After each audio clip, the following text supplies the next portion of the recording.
Welcome back to the Women's Lounge. It's Wednesday, September the 3rd, and we are back. We're switching it up a bit. We will be recording and releasing an episode every Wednesday. Today's episode we're calling Files, Lies, and the Authoritarian Vibes. And you know what time it is. It's time to sit down, get real, and talk about the issues shaping our lives, our politics, and our power. I'm Emiliana Guereca, your host, and today we have a lot to unpack.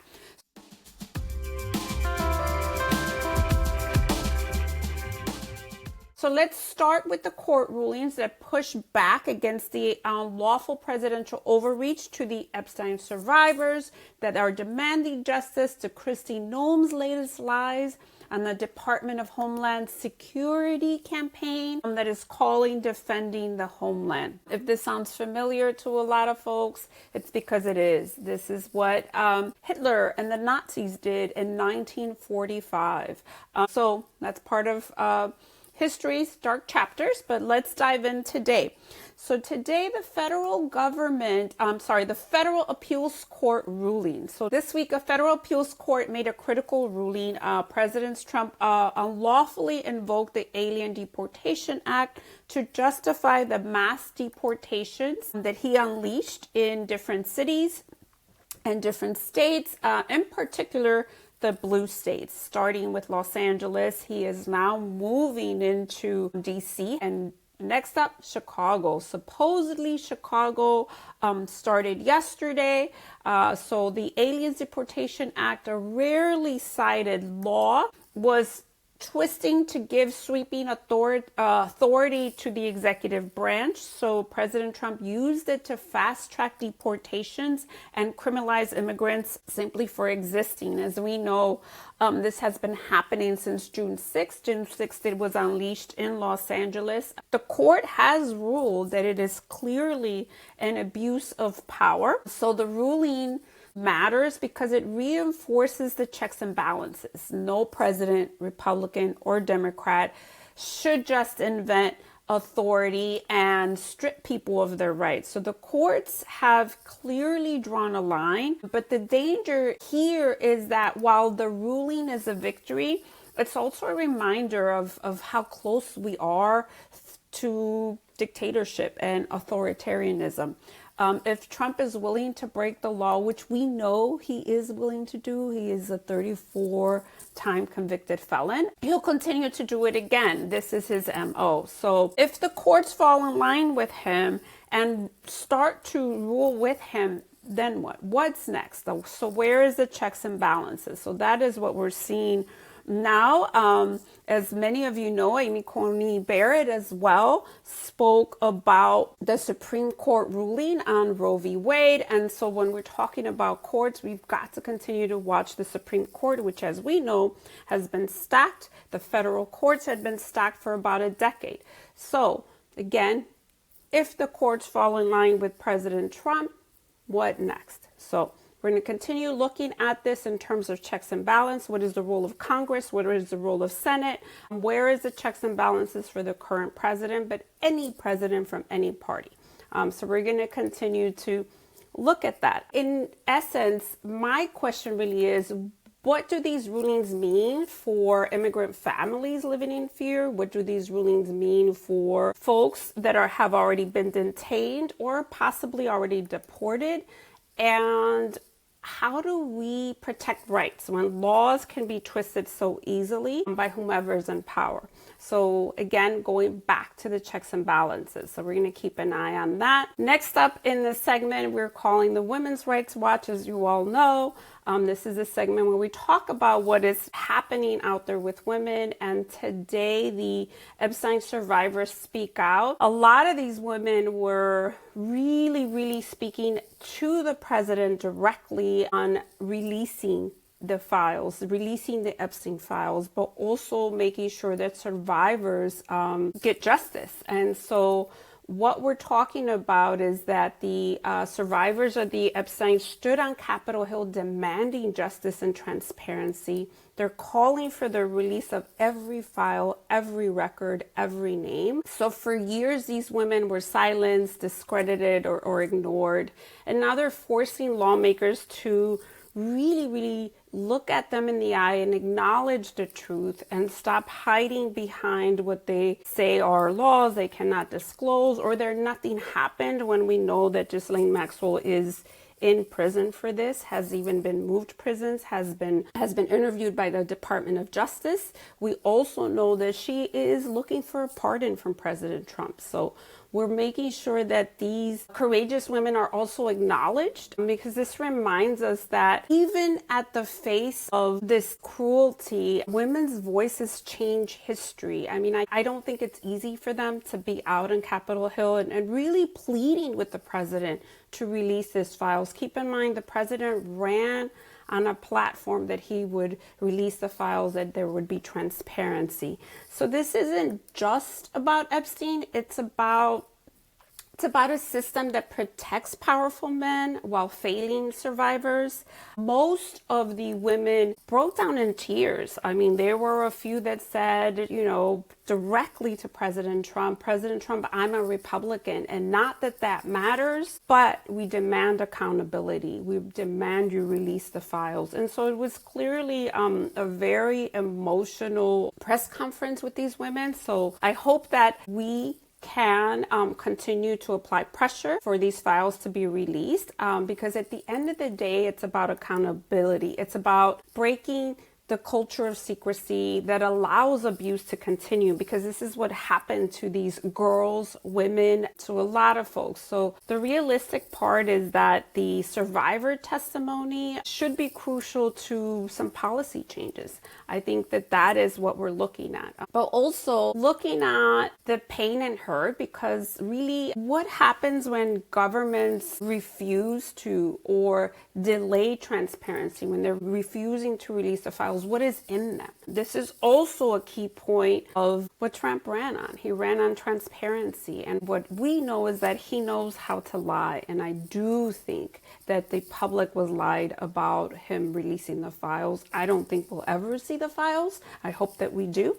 But I do think that we will not see the files. So we'll keep you posted on that, but really sending some healing vibes to the women that had the courage to step in front of a microphone and demand transparency, but also dig deep for courage to come out forward and publicly demanding these files as victims and survivors. So the survivors are demanding justice. The survivors deserve justice. So I hope we do get it, but we'll stay tuned. Again, as we all know, the current president is not necessarily the truth seeker that we all need. So moving into some more cruelty for Kristi Noem and her lies. So Kristi Noem recently claimed that without the Department of Homeland Security, Los Angeles wouldn't even be standing. And I quote, "Los Angeles wouldn't even be standing without her and the Department of Homeland Security." And so it's just crazy talk. I mean, when we talk about one of the largest, most vibrant cities in America, and we're talking about it wouldn't exist without Kristi Noem or without the Department of Homeland Security, I think that's some more lies. It's flat out lies. The city is continuing to move on. I mean, I'm currently in it. The realistic part is they continue to flat out lie, and it's dangerous. It's dangerous to continue to repeat these lies and create this photo of chaos, create this picture of chaos for these cities, for Los Angeles, for Chicago, for DC. And what those cities really have in common, and what isn't talked about, is that those cities have diversity. Those cities are thriving. Are they perfect? No. But the picture that they paint is dangerous. And it's a pattern. It's a pattern that we see over and over again of fear-mongering. But also let's talk about the chaos that they bring. No one has ever directly talked to them about bringing the chaos. They are fear-mongering. They are exaggerating. And realistically, they are trying to rewrite history. They're trying to rewrite the narrative of what is happening on the ground. And the purpose of all of that, in my opinion, the purpose of all of that is to sow divide.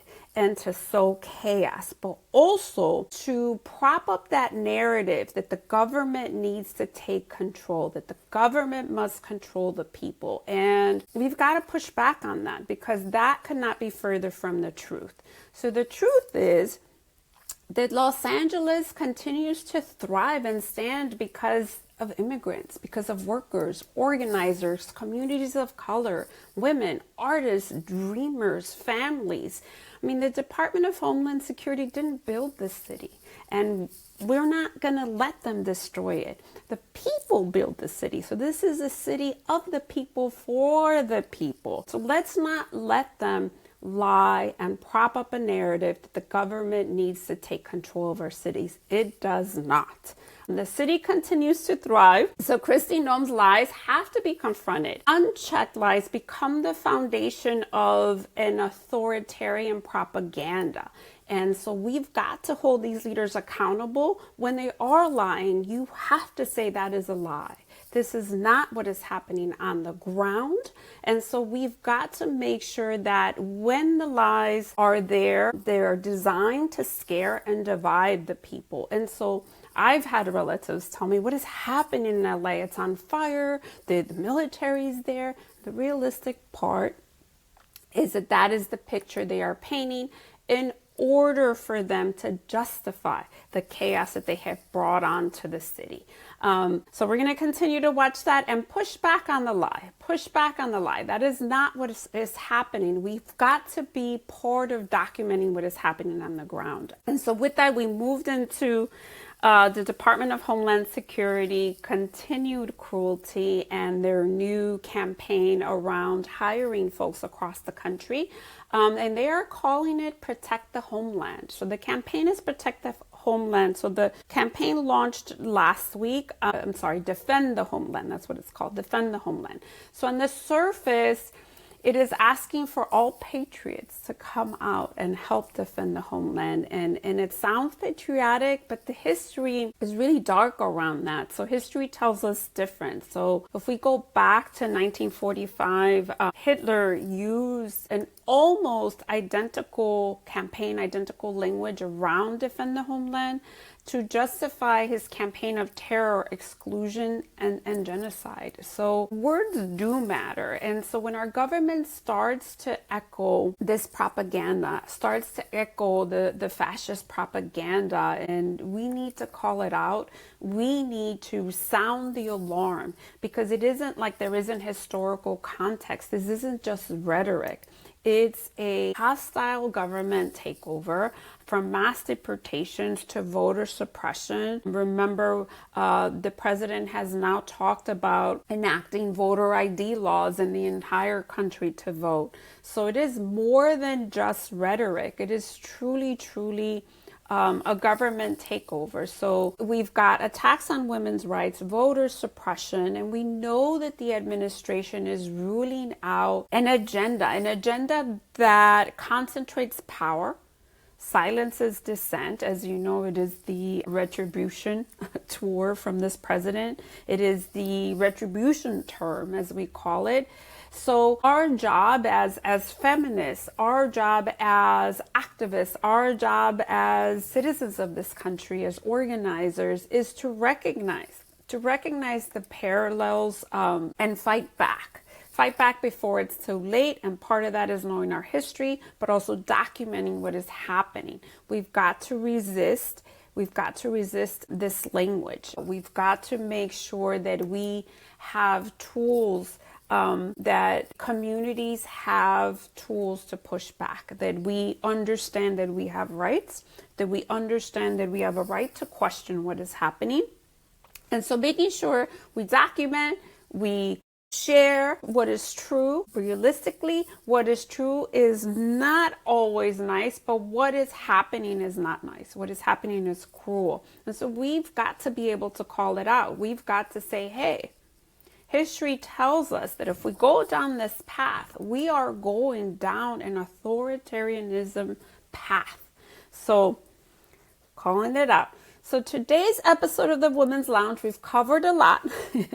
We've covered a lot, and it's still hot outside. It says it's not supposed to be summer, as we just had Labor Day, but it is hot. It is about 90 degrees in Los Angeles. So thank you for joining me. We've covered a lot from the courts on check on the presidential power from Congress to Senate. We've covered the survivors demanding justice for the release of the Epstein files. We covered Kristi Noem's lies around the Department of Homeland Security and making sure that we do not repeat history, making sure that we push back. So we're living through defining moments, right? We're living through a time that we can say hasn't been seen, but that's not true. It has been seen, and there is historical context. So we've got to push back against authoritarianism.